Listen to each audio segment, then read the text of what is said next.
네, 안녕하세요. 저희 지금 이제 에듀윌에서 감정평가 및 보상법규 담당하고 있는 박성환 평가사라고 합니다.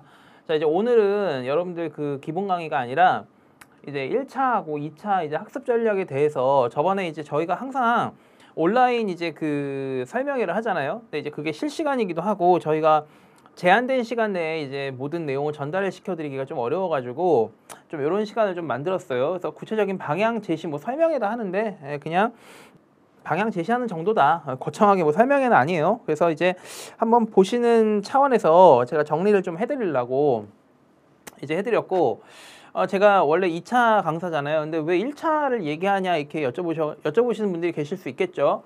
이번 시험 특히 1차 같은 경우에 여러분들 아시겠지만 우리 지금 이제 1차 인원이 엄청나게 늘어났죠. 그리고 그렇기 때문에 1차 인원이 많이 늘어났다는 얘기는 등록 인원이 접수 인원이 많이 늘어났다는 얘기는 그만큼 2차에서도 여러분들 경쟁률이 앞으로 올라갈 수도 있다는 얘기예요.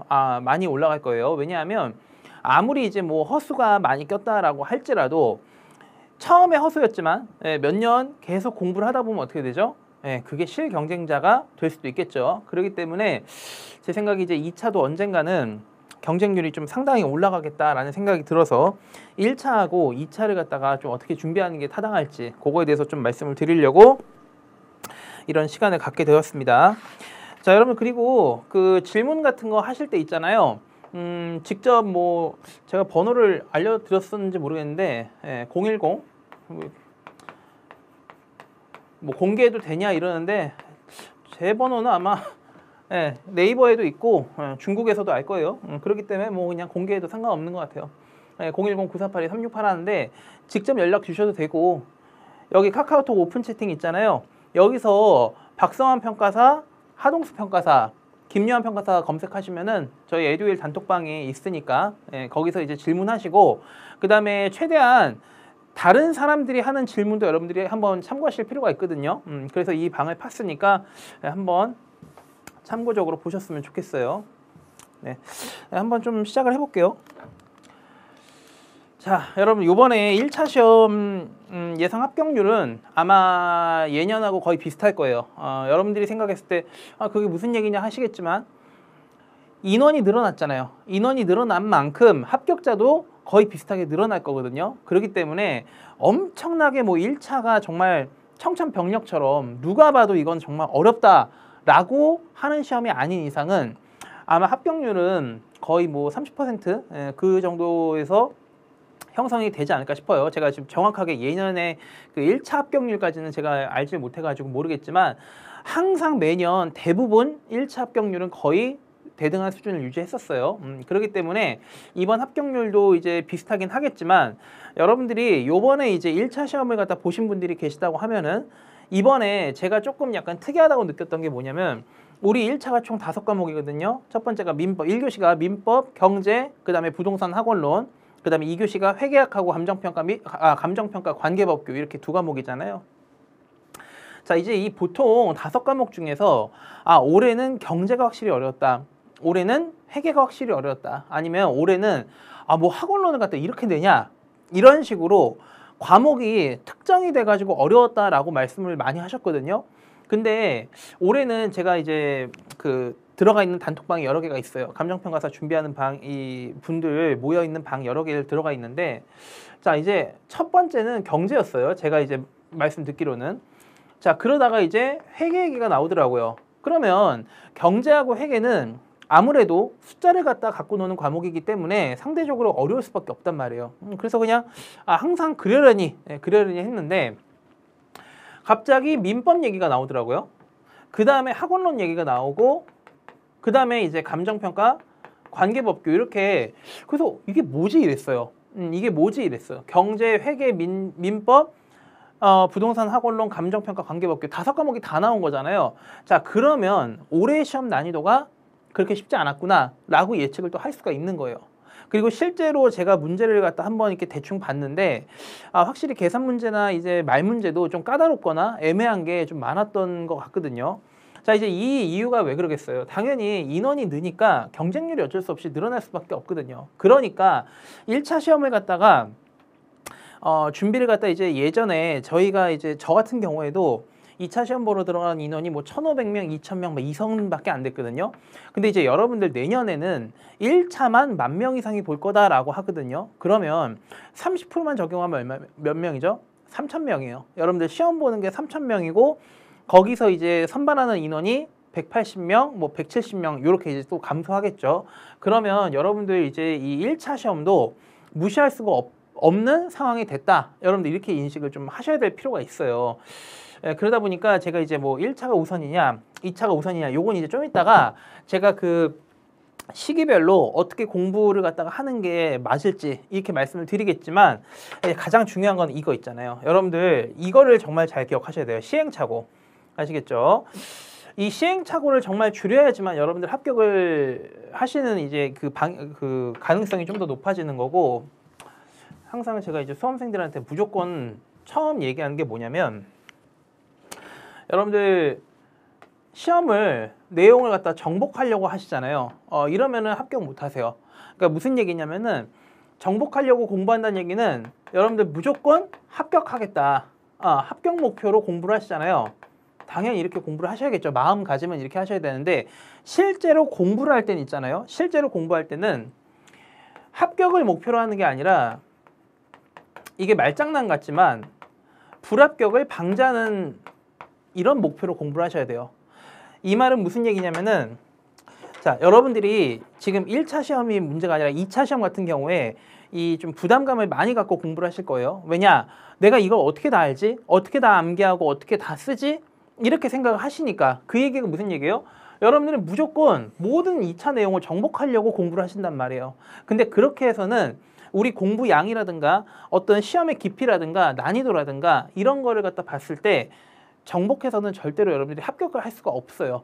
자, 그럼 어떻게 생각해요? 그러면 내가 최소한 고득점으로 붙지는 않더라도 떨어지지 않는 공부를 해야겠다. 이렇게 생각을 하셔야 돼요. 자, 다시 떨어지지 않는 공부를 해야 된다. 이렇게 말씀을 드렸죠. 떨어지지 않는다.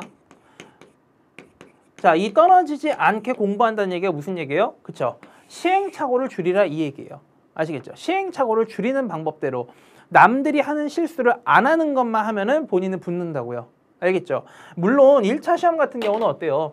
내가 많이 알면 알수록, 내가 많이 암기하면 암기했고, 내가 많이 문제를 풀면 풀수록에 어떻게 되죠? 그쵸? 합격 가능성이 높아지겠지만 2차 시험 같은 경우는 그렇게 공부하시는 게 아니에요. 2차 시험은 자, 이렇게 생각하시면 돼요. 여기 이렇게 철봉이 있다 칠게요. 자, 이제 여기 사람들이 쭉 매달려 있는 거예요. 아시겠죠? 자, 1차 시험은 땅 밑에 붙어 있다가 철봉에 어떻게 매달릴 건지 점프를 하는 시험이라고 보시면 되고요. 2차 시험 같은 경우는 처음에 매달려 있는 거예요. 자, 이 매달려 있다 보면은 알아서 남들이 떨어져 주거든요. 아시겠어요? 알아서 남들이 떨어주기 때문에 본인은 실수만 안 하고 매달려 있기만 하면 합격하는 시험이 2차 시험이에요. 아시겠어요? 지금 제가 말씀드렸던 거 뒤에 뭐 세부적인 구체적인 어떤 이런 이딴 전략 이런 게 중요한 게 아니라 여러분들이 공부하는 마인드 있잖아요. 그것만 잘 기억하고 가시면 좋겠어요. 다시 한번 꼭 말씀드리는데 1차 시험은 붙으려고 하는 거예요. 됐죠? 그러니까 점프하는 시험이라 보시면 돼. 그렇기 때문에 내가 많이 보고 많이 풀고 많이 암기할수록에 득점하는 점수가 높아지는 게 맞아요. 그런데 2차 시험은 내가 안다고 해서 아는 게 아니고 내가 지금 잘 푼다고 해서 시험장에서 잘 풀리는 시험이 아니에요. 아시겠죠? 그렇기 때문에 남들하고 똑같이 매달려 있다가 남들이 떨어져 주기만을 기다리면 되는 시험이에요. 그게 2차 시험이에요. 아시겠죠? 그래서 제가 2차 시험 같은 경우에 시행착오를 줄이는 방향으로 꼭 가라 이렇게 말씀을 드리는 거예요. 알겠죠? 자, 일단 제가 이제 그 수험생들 제가 그래도 한 6년 정도 이제 수업을 했었거든요. 자, 그러면서 1차 시험 이제 봤던 이제 수험생들이 항상 질문하는 공통적인 질문만 좀 이제 추출을 했거든요. 자, 그 중에 이제 3가지인데, 자, 요 2가지 있잖아요. 기본 강의 반드시 수강해야 되냐, 그 다음에 독학해야 되냐, 그 다음에 과목별로 서브 만들어야 되냐. 자, 요거는요, 좀 이따 이제 뒤에서 말씀을 드릴 거고, 이거 좀 얘기를 해볼게요, 이거. 자, 이거 이제 나중에 유튜브에 이제 올라가서 보시는 분들 계실 텐데요. 자, 이제 여러분들이 이런 생각을 좀 하셔야 돼요. 자, 이런 얘기 하면 될지 안 될지 모르겠는데, 여러분들, 학원은 상업이에요, 상업. 아시겠죠? 장사해야 된다고. 그렇죠? 자, 그러면 여러분들이 지금 이렇게 희망에 부풀어서 들어오셨잖아요. 그렇죠? 자, 근데 1차 시험이 남들이 뭐 몇 개월만 해서 공부했다. 몇 개월 공부해가지고 합격했다. 3개월, 4개월 공부해서 합격했다. 그러니까 그냥 1차부터 우리 학원 종합반 끊고 따라와라. 가끔 이렇게 얘기하시는 분들이 있거든요. 네. 제가 이제 이게 녹화니까 쌍욕은 못하겠고 이제 양심이 좀 없는 거예요. 한마디로 말하면 양심이 없는 거고 뭐 3개월, 4개월 만에 뭐 1차를 갖다 돌려가지고 합격한 사람이 있다. 자, 좀 이따 한 번 더 말씀드리겠지만 그런 특이 케이스를 갖다 여러분들이 내 얘기다 생각하시면 안 돼요. 아시겠죠? 여러분들 그 복권 사시면 그쵸? 로또 사시면 로또 당첨된 거 뜨죠? 기사 같은 데 뜨잖아요. 그거 왜 떠요? 네, 그게 내 얘기가 아니니까 뜨는 거예요. 그게 무슨 얘기예요? 그렇게 로또가 당첨될 수 있는 확률이 낮잖아요. 희소하고 특이하기 때문에 광고가 되고 뜨는 거예요. 홍보가 되는 거거든요. 자, 그러면 이 얘기는 무슨 얘기예요? 3개월 만에 1차를 공부해가지고 붙었다. 그거는 특수한 얘기예요. 특수한 얘기. 아시겠죠? 여러분들 좀 이따가 보시면 아시겠지만 1차 5과목 있잖아요. 여러분들 민법 어때요? 우리 민법 총칙, 그 다음에 물권법 이렇게 2가지 하잖아요. 뭐 계약은 다행히 안 배우잖아요. 계약하고 가족법. 자, 여러분들 지금 대학생, 전업수험생들 한번 잘 생각해 보세요. 여러분들 민법 혹시라도 자율전공이라든가 뭐 다전공, 전공이라든가 뭐 전공 필수, 전공 선택 이런 거 들으시면서 민법 개론이라는 과목을 들으시게 되면요. 6개월, 반학기 동안에 민법 총칙을 다 나가지도 못해요. 그 다음에 2학기 때 개강하고 나서 물권법 한다? 물권법에서 여러분들 소유권 끝내면 다행이에요.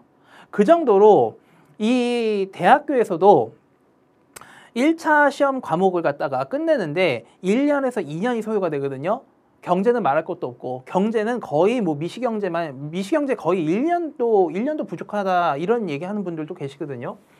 여러분들 지금 그 시험을 보는 거예요. 그거를 지금 1차 시험을 그런 과목을 보는 거라고요. 그런데 그걸 갖다가 3개월 만에 뭐 뗐다? 이거는 이렇게 홍보를 하는 건요. 일단 양심이 없는 거고 정신 차려야 돼요. 이걸 듣는 수험생도 정신을 차려야 돼요. 아시겠죠? 그 다음에 최근에 1차 시험 난이도가 지금 올라가고 있잖아요. 그러면 1차 시험을 보수적으로 하셔야 되거든요. 그렇다 여러분들이 한번 볼게요. 자, 만약에 여러분들이 1차 시험을 운 좋게 합격을 했어요. 거의 뭐 평균 60점에 합격을 했어요. 자, 그러면 여러분들이 2차 시험을 볼 수 있는 기회가 2번이 주어진단 말이죠. 자, 내가 만약에 2024년 1차를 붙었다. 그럼 몇 년도? 그쵸? 2024년도 2차를 보실 수 있고요. 마지막으로 2025년도 2차를 보실 수 있겠죠. 자, 근데 만약에 여러분들이 뭐 여기서 붙을 리는 거의 없고, 그러니까 요번에 처음 진입하신 분들 대상으로 말씀드리는 거예요. 자, 만약에 여러분들이 이때 시험을 보신 다음에 요때 붙겠어요? 올해? 당연히 떨어지죠. 이건 없는 시험이라 보시면 돼요. 그냥 경험 정도 하고 나온다라고 보시면 되는 거예요. 자, 그러면 여러분들이 목표로 하셔야 되는 본 시험은 어디예요? 그렇죠? 내년 2차예요. 됐죠? 내년 2차예요. 자, 근데 만약에 여러분들이 좀 운이 안 좋게 2차 시험에 떨어졌다 칠게요. 그럼 여러분들 당장에 지금 어떻게 해야 돼요? 당장에 2026년 1차부터 다시 응시를 하셔야 돼요. 됐죠? 자, 그러면 한번 볼게요. 이 당시에 3개월, 2개월, 3개월 해서 어떻게 운 좋게 시험이 딱 커트라인에 걸려가지고 60점에 합격을 했다 칠게요. 자, 이 사람이 요때 다시 1차 시험을 볼 때 합격할 가능성이 몇 %라고 보세요? 저는 40% 미만이라고 봐요. 40% 미만이라고 봐요. 왜냐하면은 이 2개월에서 3개월, 많게는 4개월이라는 요 기간이요. 기본 강의만 다 떼도 부족한 시간이거든요. 아시겠어요? 이게 처음에 진입하신 분들이 기본 5과목의 기본 강의만 떼는데도 부족한 시간이거든요.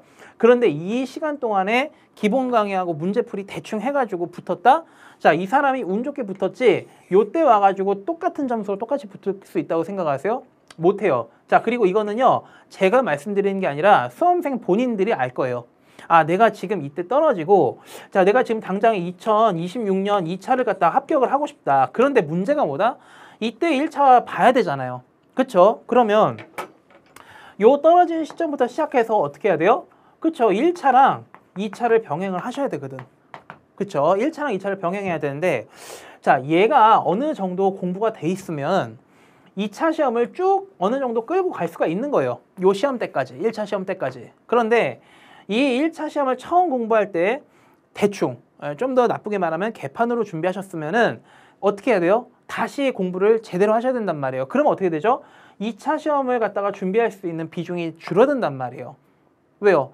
1차 시험에 붙어야 2차가 있잖아. 2차가 자신 있으면 뭐예요? 1차가 없는데. 그쵸? 그래서 이때 처음에 1차 단추를 잘못 끼우신 분들이 보통 이때 떨어지고 다시 한번 가시는 분들이 계세요. 이 비율이 꽤 많아요. 1차 시험을 한번 떨어지는 이 비율이 꽤 많아요. 아시겠죠? 그래서 항상 1차를 갖다가 이렇게 합격하는 사람이 많다. 그거는 네 얘기야. 이렇게 하고 그냥 씹으세요. 그냥 건너뛰시고 공부를 갖다가 충분하게 하시고 나서 1차를 응시를 하셔야 돼요. 앞으로 특히나 더 지금 그렇기 때문에 경쟁률이 올라가기 때문에 1차에서 난이도 조정을 분명히 할 거예요. 이제는 할 수밖에 없는 인원이 됐거든요. 그러니까 꼭 요거 참고적으로 보세요. 이 첫 번째 줄 이거 있잖아요. 이거는 여러분들 얘기가 아니다. 이렇게 생각을 하시고 준비를 하셔야 됩니다. 특히나 좀 이따 우리가 한번 보실 직장인 병행 하시는 분들 절대로 믿으시면 안 돼요. 이건 사기치는 거기 때문에 직장 병행을 하면서 1차를 3개월, 4개월 안에 붙는다. 그런 사기치는 거는 그냥 한 귀로 듣고 한 귀로 듣지도 마세요. 아시겠죠? 자, 이제 보시면 자, 1차 시험 이제 과목별 전략인데 자, 참고로 저는 1차 강사는 아니에요. 전 2차 강사인데 제가 1차를 갖다가 합격을 했던 사람이기 때문에 제가 어떻게 공부를 했었는지 그 다음에 제가 어떻게 목표를 잡고 들어갔었는지를 갖다 말씀을 한번 드리려고 준비를 한 거예요. 자, 이제 보시면 달성 목표 점수의 설정이다 이렇게 나와 있잖아요. 자, 이게 무슨 얘기냐면요. 볼게요.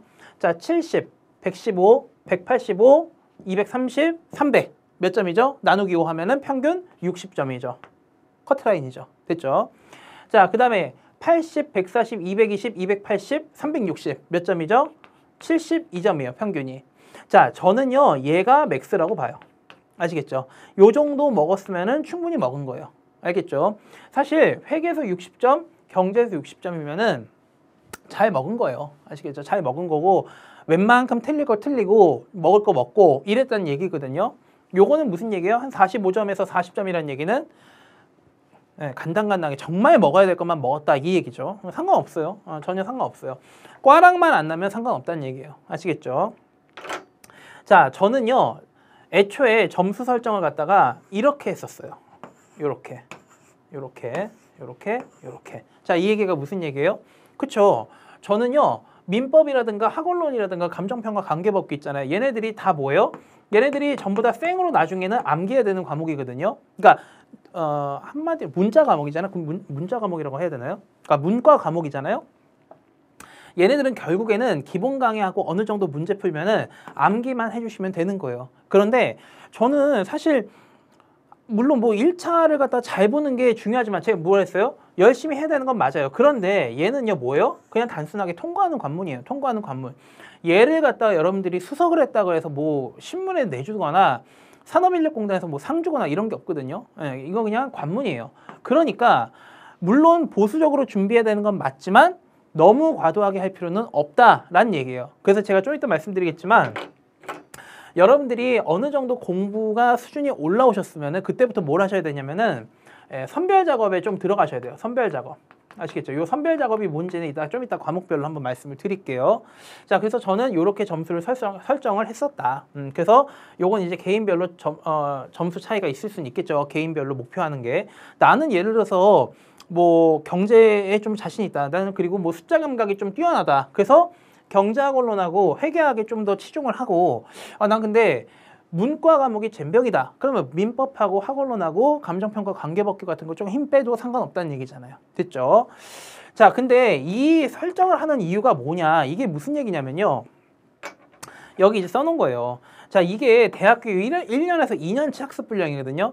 제가 이제 부동산학과를 나왔는데 여러분들 부동산 학원론이라든가 부동산학 개론 같은 거 있잖아요. 혹시나 지금 이제 요거 듣고 계신 분들이 부동산학과다 하면 한번 잘 생각해 보세요.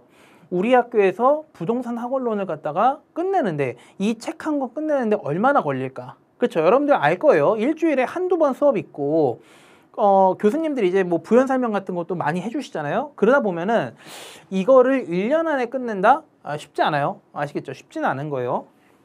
자, 그렇기 때문에 이거는 뭐냐면 요행이 아니라는 얘기예요. 이거는 이제 요행을 바라는 게 아니라 내가 어떤 그 암기를 잘하냐 아니면 좀 숫자에 특화가 돼 있냐 이런 개인별 특성이라든가 과목별 어떤 성격이라든가 특성 그 다음에 통과 목표 같은 걸 종합해서 짜놓은 결과다 이 얘기예요. 아시겠죠? 자, 그래서 이거 다시 한번 말씀드리는데 최소한의 일정한 공부량은 반드시 전제가 돼야 돼요. 절대 요행 바라시면 안 되는 거예요. 1차 시험 같은 경우에. 알겠죠? 아무리 번호 찍기를 할지라도 절대로 요행 바라시면 안 돼요. 그렇지만 여기도 얘기 났죠. 모든 내용을 다 가져갈 수는 없다. 그래서 뭐가 필요하다? 그렇죠. 나중에는 어느 정도의 선별 작업이 필요하다라는 말씀을 드리는 거예요. 됐죠? 자, 이제 이제 과목별로 이거는 여러분들이 이제 우리 학원에 1차 강사님들 다 계실 테니까 제가 말씀드리는 건 그냥 참고적으로만 보세요. 참고적으로만. 그러니까 이제 강사분들이 말씀해 주시는 거랑 요 시험을 봤던 사람으로서 한번 말씀을 드리는 거니까 그냥 참고적으로 한 번만 보세요. 그래서 혹시나 여러분들이 공부를 했던 방법이라든가 여러분들이 생각하고 있던 거랑 좀 달랐다라고 하면은 그거는 참고적으로 한번 보세요. 아시겠죠? 자, 이제 민법인데요. 자, 민법 같은 경우에 제가 요번에 연락받은 분들이 의외로 이런 분들이 많았어요. 뭐냐면 저는 민법 기본 강의는 안 들었다. 그 다음에 좀 이따 보겠지만 부동산 학원론도 기본 강의를 안 들었대요. 사실 제가 이렇게 말씀드리면 좀 그런데 무슨 생각인지는 잘 모르겠어요. 아시겠죠? 진짜 어떤 자신감인지는 좀 모르겠다라는 생각이 들더라고요. 그러니까 물론 그분도 그분 상황에서 최선을 다하신 거긴 하겠지만 그분들도 사실 저는 기본 강의를 안 듣고 들어갔다는 얘기는 좀 처음 들었단 말이에요. 됐죠? 그래서 제가 아까 얘기했잖아요. 어느 정도 힘을 갖다 강약을 조절하면서 공부하는 것도 중요하긴 하지만 여러분들이 최소한의 해야 되는 건 해야 된단 말이에요. 됐죠? 자, 기본 강의는 무조건 수강을 하셔야 돼요. 아시겠죠? 시험을 갖다가 그나마 좀 효율적으로 준비하려고 한다라고 하면은 최대한 기본 강의는 들어라 이 얘기예요. 다만 이제 물론 1차 강사님들이 얘기는 따로 뭐 하실 수 있겠지만 제가 수험생이라고 하면 저는 이 민법이라든가 부동산 학원론이라든가 감정평가 관계법규라든가 이 문제풀이는 좀 생각을 해볼 것 같아요. 왜냐하면 사실 이 민법이라는 게 우리가 기본 내용이라든가 어느 정도 판례를 갖다가 눈에 바르면 어때요? 문제의 지문이 나오기 때문에 다른 거 또는 틀린 거, 맞은 거를 골라내면 되는 거거든요. 그러니까 사실 기본 내용을 어느 정도 이제 했다고 하면은 사실 문제풀이에서 막 그렇게 엄청나게 뭔가 다른 걸 갖다가 하시는 경우는 없거든요. 그러니까 만약에 이럴 수는 있죠. 내가 기본 강의를 들었는데 이 기본 강의를 다시 듣지 않도록 그러니까 복습하는 차원에서 문제풀이 강의를 들으면서 간다라고 하면 저도 뭐 상관이 없다고 하겠지만 전반적인 어떤 시간적 차원에서 특히나 이제 뭐 직장 병행하시는 수험생분들 같은 경우에는 저는 문제풀이는 그냥 최대한 스스로 하시고 그 민법이라든가 학원론이라든가 감정평가 관계법규 같은 경우에는 밑에 지문에 해설이 나오잖아요. 그 해설을 분석해서 차라리 외우세요. 그래서 저는 어떻게 했냐면은 옳은 걸로 골라라 하면은 나머지 4개는 틀렸다는 얘기잖아요. 그 4개를 왜 틀렸는지 바꿔서 암기를 했고 틀린 걸 골라라. 그럼 4가지는 옳다는 얘기잖아요. 그럼 4가지 선지 보고 내가 모르는 건 정리하고 틀린 거 하나는 바꿔서 옳은 걸로 해서 외워버렸단 말이에요. 그런 식으로 공부하면은 사실 뭐 물론 패키지에서 문제풀이 강의가 있다라고 하면은 상관없겠지만 가끔 이런 거 느끼시는 분들 없으세요? 저는 이런 게 있었어요. 5과목 다 공통이었는데 내가 잘 푸는 거를 가끔 설명을 해줘. 선생님이 내가 잘 풀리는 건 설명을 해주고 내가 듣고 싶었던 거, 내가 궁금했던 거는 강의를 안 하는 거야. 그럼 어떻게 해요? 그렇죠? 전화해가지고 따로 물어봐야 된다고. 뭐 카페에다 올려가지고 답변을 받든가. 그래서 저는 애초에 그냥 문풀 강의는 그냥 굳이 들어야 되나 이랬단 말이에요. 이건 제 개인적인 생각이에요. 그렇기 때문에 이렇게 스스로 그냥 이렇게 하는 방법을 활용을 해라라고 저는 추천을 드리는 거고. 됐죠? 자, 그리고 이제 기출문제 활용하고 여러분들 이제 학원마다 최종 마무리 과정이 따로 있거든요. 자, 민법은 어때요? 민법이라든가 행정소송법이라든가 행정심판법 이런 거는요. 상대적으로 어때요? 그쵸? 개정이 굉장히 드물어요. 이런 일반법 같은 경우에는 개정이 굉장히 드물죠. 자, 그렇기 때문에 기출문제가 우리가 이제 5년치를 분석한다 할지라도 예를 들면 예전에 그런 거 있잖아요. 미성년자, 뭐 한정치산자 이런 거. 지금은 피한정 후견인, 피성년 후견인 뭐 이런 걸로 바뀌었잖아요. 자, 이런 식으로 민법이 개정되었다고 하면 이거 굉장히 큰 개정이거든요. 자, 이런 식의 개정 말고는 대부분 민법은 개정이 안 된다고 보시면 돼요. 그래서 여러분들이 그냥 기출 5년치 정도를 갖다가 우리 기출 5년치에다가 학원별 모의고사 3회에서 5회분 있잖아요. 나중에는 회독하시면 돼요. 자, 근데 중요한 건 뭐예요? 기본 강의는 반드시 수강이 전제돼야 돼요. 아시겠죠? 이 작업을 하는 거는 이것만 하라는 게 아니라 얘를 갖다가 1회 이상이라도 듣고 나서 이 과정을 갖다가 하시라는 얘기예요. 이 작업을. 그러면 민법은 고득점 달성해요. 아시겠죠? 이거는 전혀 문제가 없어요. 아시겠죠? 중요한 거는 얘는 전제해야 된다라는 거. 아시겠죠? 자, 그 다음에 이제 경제인데요. 자, 경제학 원론은 제가 좀 이따가 이제 써놨는데, 자, 회계도 마찬가지예요. 제가 여기다 뭐라고 써놨죠? 전공생들. 그쵸? 그 다음에 앞에 다시 경제학 뭐예요? 전공생들. 자, 이거 제 경험담이에요. 경험담. 제가 예전에 그 신림동에서 이제 수업을 할 때 상담을 한 친구가 하나 있었어요. 상담을 한 친구가 있었는데, 자, 이 친구가 경영학과를 전공했나 해요. 경영학과. 자, 경영학과니까 뭐를 갖다 집중적으로 배웠겠어요? 뭐 경제학과도 마찬가지죠. 자, 경제학과니까 당연히 뭘 해요? 당연히 경제했겠죠. 그렇죠? 경영학과니까 뭐예요? 경제했고 뭐도 했겠어요? 회계도 했겠죠. 자, 부동산학과 뭐 했겠어요? 자, 부동산학과면은 그렇죠. 학원론 했겠죠. 그 다음에 가끔 감정평가 관계법규에서 공법, 그렇죠? 공법 같은 거 했겠죠. 자, 여러분들 제가 이렇게 말씀드리면 좀 그런데 우리나라에 공교육이 있고 사교육이 있잖아요. 그렇죠? 자, 우리나라에 왜 사교육에 열풍이 부는 거예요? 공교육에서 모든 걸 다 대체해 줄 수가 없단 말이에요. 됐죠? 그러니까 우리가 대학교도 마찬가지예요. 우리가 지식을 갖다가 함양하는 거랑 지식을 갖다 배우는 거랑 내가 지식을 활용해서 시험을 보는 거는 전혀 다른 얘기예요. 아시겠어요? 여러분들 그 학사, 그러니까 석사라든가 박사 이런 과정을 밟는 거랑 시험을 보는 거는 전혀 달라요. 자, 보세요. 우리가 감정평가사잖아요. 감정평가사이기 때문에 감정평가라든가 감정평가 보상법규라 이런 부분에 대해서는 좀 더 많이 알아요.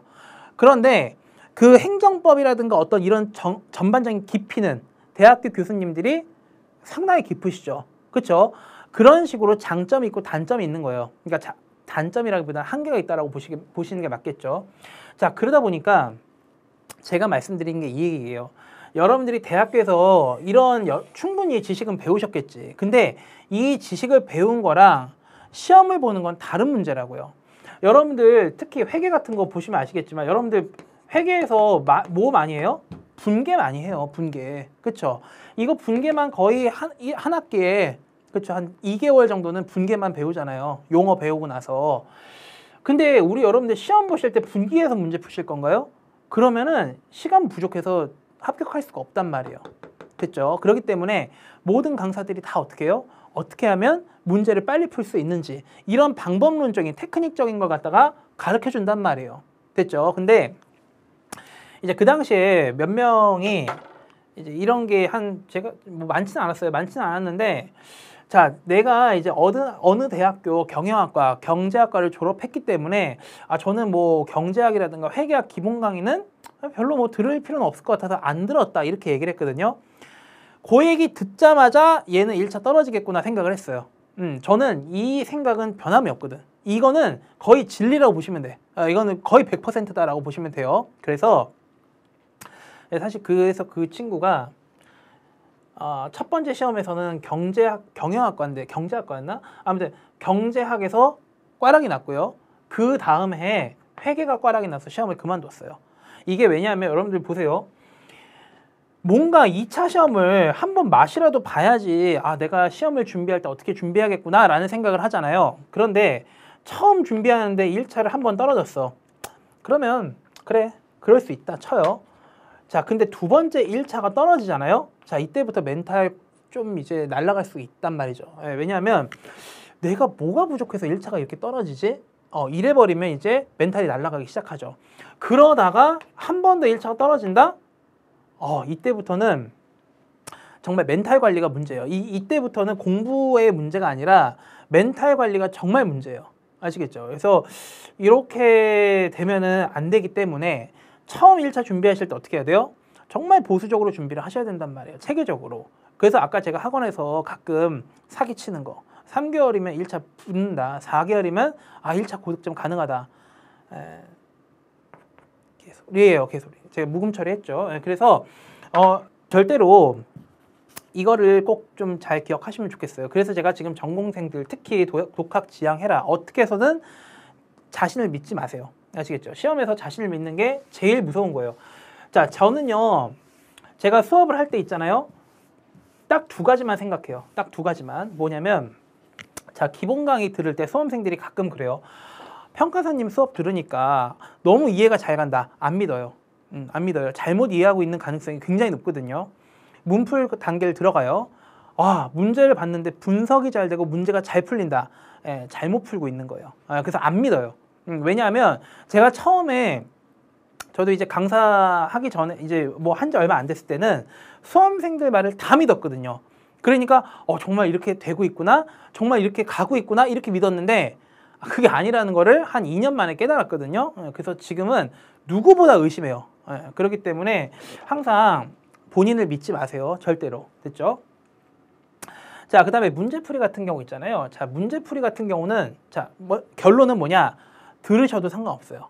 물론 듣는 게 더 좋을 수도 있겠죠. 한번 풀면 어떻게 푸는 과정을 갖다 보여주실 수 있기 때문에 듣는 게 문제는 없지만 사실 이 모든 문제를 갖다가 어떻게 풀어주는 걸 갖다 보여주는 게 시간이 그렇죠. 우리가 뭐 경제 하나만 보는 게 아니기 때문에 이 문제풀이를 갖다 한다라고 할지라도 저 같으면은 선별해서 볼 것 같아요. 내가 풀 수 있는 문제를 갖다가 뭐 강의를 해준다. 그러면 그냥 넘어갈 것 같아요. 근데 제일 중요한 건 뭐냐면 제일 중요한 거 문제를 만약에 푸실 거면은 먼저 스스로 문제풀이는 반드시 하셔라. 이거는 회계도 마찬가지예요. 얘는 회계도 공통이에요. 문제풀이 강의를 기본 강의 듣듯이 강사가 저렇게 푸네? 졸라 잘 푼다. 이게 아니라 어떻게 풀었는지 내가 푼 거랑 이 사람이 푼 거랑 비교를 해야 되고 내가 풀면서 여기가 뭐지? 여기가 막히네. 그거를 뚫어뻥처럼 어떻게 뚫어주는지를 보라 이 얘기를 말씀드리는 거예요. 반드시 본인이 스스로 문제를 풀고 보셔야지 경제라든가 회계라든가 강사가 풀어주는 거 그냥 보고 앉아 있으면 안 돼요. 아시겠죠? 그러면은 그냥 이거 듣지 마세요. 그렇게 들으실 거면. 알겠죠? 자, 그 다음에 마찬가지예요. 기출문제 같은 경우에 민법처럼 어때요? 이거는 아담 스미스가 무덤 파고 나오기 전에는 개정될 일이 없어요. 됐죠? 그렇기 때문에 개정이 거의 없어요. 거의 없어. 그렇죠? 그래서 경제 같은 경우는 기출문제 뭐 한 5년치 보셔도 상관없어요. 자, 근데 문제가 뭐냐면 우리가 이제 감정평가사 시험을 이제 그 출제를 할 때 여러분들이 한번 생각을 해보세요. 물론 이거 100% 출제자 입장은 아니겠지만 여러분들 회계를 가지고 조정을 많이 할 거다라고 생각하시는데 저는 좀 그렇게 생각하진 않아요. 회계를 가지고 난이도를 조정한다? 그렇게 생각하지 않아요. 이걸 가지고 전반적으로 난이도를 조정하게 되면 무슨 문제가 생기냐면은 잘못하면 이제 이게 세무사냐, 회계사냐 뭐 이런 얘기 나올 수 있거든요. 왜? 이 회계학이라고 하는 거는 세무사하고 회계사의 고유 파트잖아요. 그렇죠? 그렇기 때문에 얘를 가지고 집중적으로 난이도를 조정한다? 저는 그렇게 생각하지 않아요. 이건 정말 말이 많이 나올 수 있는 문제이기 때문에. 자, 그렇다면 눈치껏 살펴가지고 어떤 걸 기준으로 해서 난이도 조정하기가 좀 편할까요? 저는 경제가 제일 편할 거라고 봐요. 물론 민법도 난이도 조정할 수 있고 뭐 다른 문제도 다 난이도 조정할 수 있지만 사실 민법이라든가 학원론이라든가 감정평가, 관계법 이런 거 있잖아요. 아주 지엽적인 걸 내지 않는 한은 기존에 있는 내용으로 난이도 조정하기는 좀 힘들단 말이에요. 그러다 보니까 그나마 난이도 조정을 조금 더 시도해보는 게 뭐다? 그쵸? 경제학이에요. 자, 그러다 보니까 이번에도 마찬가지지만 이 난이도 조정을 하게 되면 어떤 시험을 많이 볼 수밖에 없냐면 세무사라든가 회계사 있죠. 세무사나 회계사가 아무래도 요 회계 파트에 관련된 시험이다 보니까 경제학이 우리 시험보다는 난이도가 조금 더 높은 편이거든요. 아시겠죠? 그래서 세무사라든가 회계사 기출을 일부 조금 공부를 해야 될 필요성이 있을 것 같긴 해요. 제 생각에. 저 때도 그건 마찬가지였고. 자, 그런데 이거를 또 본답시고 본인들이 이걸 갖다가 공부를 독학한다? 그러지 말란 얘기예요. 이 세무사 시험이라든가 회계사 기출 문제 중에서 감정평가사 난이도에 맞게 변형해서 또는 이 문제 자체를 감정평가사보다 어렵잖아요. 그러면 이런 문제가 나왔을 때 어떻게 처리하는 게 조금 더 합리적일 것이냐, 이런 건 어떻게 하라는 얘기예요. 그렇죠? 이런 거를 강사 강의를 듣고 문제를 갖다가 접근을 하라, 이 말씀을 드리는 거예요.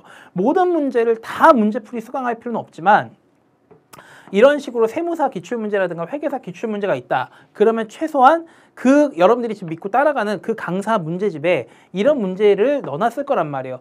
그런 거는 어떻게 해라? 그죠? 한 3년치 또는 이런 문제를 가지고 뭔가 만들어 놨겠죠. 어떤 거를? 그죠? 최종 모의고사 같은 거 만들어 놨을 거 아니에요. 얘네들 갖다가 통해 가지고 어떻게 해라? 그죠? 새로운 유형이라든가 난이도 높은 문제에 대해서 한 번이라도 미리 혹시 모르니까 대비를 해놔라, 이 말씀을 드리는 거예요. 그래서 제일 좋은 건 뭐냐면, 자, 이 경제학 같은 거 있잖아요. 요 경제학 같은 경우는 좀 이따 이제 회계학도 마찬가지겠지만 저는 이제 요 두 과목 같은 경우는 서브를 만들어라가 아니라 만들라고 추천은 드려요. 권고 정도 드린다는 얘기예요. 근데 민법이라든가 학원론이라든가 감정평가 관계법규 같은 거 있잖아요. 이거는 이미 시중에 기존 강사들이 만들어 놓은 핵심 요약집이 굉장히 좋기 때문에 여러분들이 굳이 서브를 만들 필요는 없어요. 아시겠죠? 그리고 이 경제학 같은 경우도 서브를 갖다가 만드는데 여러분들이 만드는 게 아니라 이게 이제 예를 들면 저 같은 경우에 이제 중간중간마다 기본 내용 요약이 있고 문제가 있고 기본 내용 요약이 있고 문제가 있고 이런 문제집을 하나 풀었었거든요. 그래서 그 기본 내용 요약해 놓은 거 있잖아요. 그거를 따로 제본을 해서 그걸 서브로 만들었어요. 그 다음에 나머지는 다 뭐다? 그렇죠. 이제 문제풀이를 하셔야 되는데, 자, 이 문제풀이를 저 같은 경우면 간편 기출 문제 있죠. 자, 이 간편 기출 문제를 저는 3년에서 5년치 정도 분석을 하는 걸 추천을 드리고, 나머지는 어떻게 하라? 그죠? 최종 모의고사 있잖아요. 최종 모의고사. 요 최종 모의고사를 갖다가 학원별로 이제 낼 거 아니에요. 그러면 그 학원별 모의고사를 3회 정도, 5회는 좀 많고, 한 3회 정도 해가지고 얘랑 섞어서 대비하시면은 제가 봤을 땐 충분하다고 봐요. 왜냐하면 이 정도 문제, 그러니까 사실 경제나 민법이라든가 어때요? 이 1차 시험은 문제 은행식이란 말이에요. 문제 은행식. 그렇기 때문에 어차피 요 안에서 돌고 돌기 때문에 기본 강의를 들었다는 걸 전제로 하는 거예요. 기본 강의를 들었다는 걸 전제로 요 정도면 어떻다? 문제풀이로는 충분하다, 이 얘기예요. 아시겠죠? 그리고 하나만 더 추천을 드리면, 제가 이따가 그 회계 쪽에서도 말씀드리겠지만, 여러분들 문제를 푸시다 보면은 특히 미시경제 여러분들 계산 문제 많죠. 우리가 거시경제 같은 경우는 상대적으로 말 문제가 좀 많은 편이에요. 어떻게 보면. 근데 우리 그 미시경제 같은 경우는 효용론 있잖아요. 그 효용론부터 시작해가지고 뭐 수요 공급, 그 다음에 시장론 이렇게 해가지고 어떻게 되죠? 저쪽 뒤에 왈라스 이런 거에서 계산 문제가 많이 나오거든요. 계산 문제. 자, 근데 자, 경제학 이제 말 문제 같은 경우는 물론 암기의 문제이기 때문에 문제가 없지만, 자, 경제학에서 이제 계산 문제가 나온다라고 하면요, 이게 회계학의 계산 문제하고 좀 달라요. 회계학에서의 계산 문제랑은 좀 달라요. 여러분들 상대적으로 요 회계학 계산 문제는요, 루트가 딱 정해져 있어요. 그래서 제가 이제 학원에다가 업로드를 시켜 놓을 거거든요. 자료를 업로드 시켜 놓을 건데, 저는 요 회계학 같은 경우에 좀 이따 말씀드리겠지만, 우리가 유형이 있어요. 유형이. 그러니까 뭐 재무회계라든가 원가회계, 재무회계 안에서도 유형자산이 있고, 유형자산에서도 뭐 감가상각비가 있고, 뭐 정부 보조금이 있고, 자산 재평가가 있고, 막 이렇잖아요. 자, 이런 식으로 유형이 있고요. 요 유형마다 뭐가 있냐면은 풀이 방법이 있어요. 풀이 방법. 근데 요 풀이 방법이 어떠냐면은 상대적으로 정형화돼 있어요. 그러니까 정형화돼 있다는 얘기는 어느 정도 고정돼 있다는 얘기예요.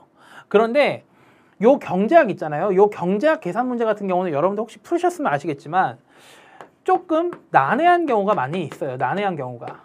알겠죠? 자, 그러니까 여러분들이 이렇게 생각할 수 있어요. 나는 경제보다 회계가 어려운데 남들도 경제보다 회계가 어렵다고 하더라. 이게 아니라 실제로 문제를 계속 풀다 보면은 회계보다는 경제가 나중에 시험 막바지가 돼도 이게 뭐가 정리도 안 되는 것 같고 문제가 나올 때마다 뭔가 틀리는 것 같고 이게 환장하는 거예요, 이게. 그래서 최대한 여러 가지 문제를 푸시면서 오답 노트 만들어라 이 말씀을 꼭 드려요. 근데 오답 노트라는 게 뭐가 잘못됐고 이게 아니라 이 문제를 어떻게 해요? 난해하니까 이 문제를 푸는 뭐가 있겠어요?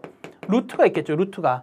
요 문제 푸는 루트를 갖다가 정리를 해 놓으시고 요 루트를 나중에 암기를 하시는 걸 제가 추천을 드리는 거예요. 왜냐하면 그래야지만 실전에서 그거랑 비슷한 문제가 나왔을 때 헷갈리지 않고 아 내가 요렇게 풀었었으니까 요렇게 요 루트로 요 알고리즘으로 들어가서 문제를 풀어야지 이렇게 생각하실 수가 있기 때문에 이거 꼭 문제를 푸는 방법 있잖아요. 단순하게 뭐가 틀렸다 요거 체크하는 게 문제가 아니라 어떻게 문제를 풀었었는지 이거를 꼭 정리를 하고 넘어가셔라. 그래서 여기서 써놨죠.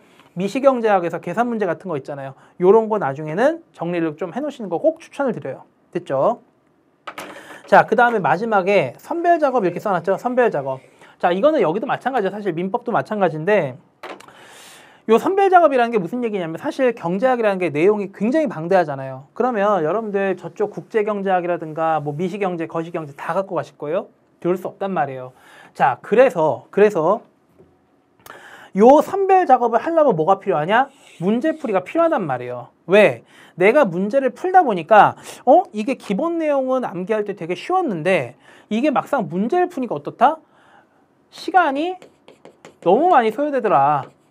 그러면 이 시간 소요가 많이 된다는 얘기는 이 얘기예요. 기회비용이 그만큼 올라간다는 얘기죠. 이 기회비용이 올라간다는 얘기가 무슨 얘기예요? 다른 문제를 접근할 수가 없다 이 얘기예요. 이거 한 문제 푸는데 나머지 두 문제 놓친다. 그럼 어떻게 돼요? 2.5점 득점하고 5점을 잃는 거예요. 전체적으로는 손실이다 이 얘기거든요. 자, 그러니까 내가 기본 내용이 되게 단순하고 이해가 쉬웠는데 이게 막상 문제풀이로 나오니까 이거 만만한 문제가 아니구나. 이거를 문제풀이를 하면서 여러분들이 기록을 해놓으셔야 된단 말이에요. 그래야지만 마지막에 여러분들이 선별 작업을 거치신다고. 아시겠어요? 그래서 내가 시험장에 들어서도 마찬가지예요. 저는 특히나 이제 이거는 1차 모든 과목이에요. 모든 과목 공통인데 저 같은 경우에 시험 문제를 어떻게 푸냐면요. 1회 독해서 1회에서 4회 정도 3회였나 4회 정도를 갖다가 돌려서 풀었어요. 그러니까 이거는 여러분들한테 강요라든가 무조건 이렇게 하는 게 좋다 이게 아니라 그냥 권장해드리는 거예요. 그냥 한번 이렇게 해도 한번 참고해 보시라고. 자, 이제 파본 검사를 하다 보면 우리 이런 박스형 문제가 있거든요. 박스형 문제. 그래서 이 중에서 뭐 예를 들면 이런 문제가 나오진 않겠지만 이 중에서 무슨 뭐 제한 물건에 해당하지 않는 것은 뭐 이런 식으로 해서 눈으로만 봐도 풀 수 있는 문제 있잖아요. 저는 파본 검사할 때 그런 문제들 일단 다 체크를 했어요. 그러면 이런 문제만 해도 몇 개요? 최소 4개에서 5개 정도 된단 말이에요. 4개에서 5개. 이거 무시 못해요. 벌써 10점이니까. 됐죠? 자, 그렇기 때문에 요렇게 하면서 시작하자마자 OMR 카드 체크를 하는 거예요. 그 다음에 내가 딱 봤을 때 사례형이 아니라든가 계산 문제가 아니라든가 말 문제 같은 거 있잖아요. 요런 말 문제를 갖다가 2회독하면서 다 끝내는 거예요. 그 다음에 이제 3회독이 뭐냐? 3회째 계산 문제, 기본적인 계산 문제 있잖아요. 상대적으로 내가 문제 푸는 루트가 딱 보이고 이거는 문제풀이에서 좀 기본형, 그 다음에 정형화된 문제였다. 이런 문제부터 먼저 풀어요. 그 다음에 이제 마지막 4회를 돌릴 때 어떻게 한다? 이때 이제 시간이 많이 소요되는 문제를 풀어서 최대한 시간을 세이브 시키고 문제를 갖다가 다 건들 수 있게 준비를 했었어요. 저는 이제 그런 식으로 시험 문제를 갖다 운영을 했었거든요. 다만 이제 이렇게 풀 때 조심하셔야 되는 게 뭐예요? 그렇죠. 요 OMR 마킹을 틀리지 않게 하셔야 되죠. 네, 그런 이제 어떤 위험성은 있겠지만 저는 이렇게 문제 운영을 하는 게 훨씬 낫다라고 봐요. 아시겠죠? 왜냐면 나중에 문제 다 풀고 한꺼번에 OMR 카드 하면 OMR 카드 칠하면 어떻죠? 잘못하면 또 이제 시간 부족해서 칠하다 끝나거나 급해가지고 밀려 이제 체크하거나 이러면 이제 진짜 골로 가는 거죠. 그래서 이렇게 저는 문제를 풀었었거든요. 네. 근데 이렇게 푼다 할지라도 못 푸는 문제는 있거든요. 그래서 무조건 어떻게 해라? 저는 선별 작업을 거쳐서 들어가셔라 이렇게 말씀을 드리는 거예요. 아시겠죠? 예, 잠깐 쉬었다가 저희 학원론부터 좀 보도록 할게요. 학원론 공부 방법부터.